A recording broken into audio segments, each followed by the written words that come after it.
a bill that consists of cement for giant holes to be filled with a balance of minerals, liquids, and anthracite through trial and error at a particular Fahrenheit. So why can't there be some kind of fighting machine to fight feelings? They're just feelings. We got blueprints for rockets that defeat gravitation, with combustion hydraulics and discrete calculation of where the carbon line snaps and the sound wave convulses to blast through gaps in the armor of the magnetic pulses like a fist through a screen. So where is this machine to fight feelings? They're just little feelings.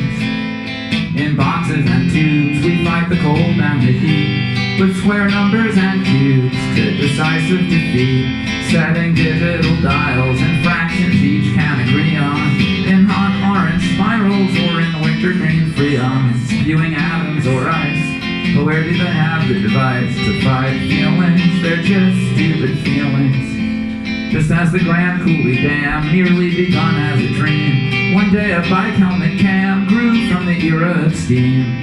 So maybe some magic time constructions we are not aware of will just pluck through your mind, just one more task to take care of. Can something help fight against this old pathetic condition where I'm somehow defenseless just against words or a vision? If they're so big and smart, why can't they start making stuff to fight feelings? They're just little feelings.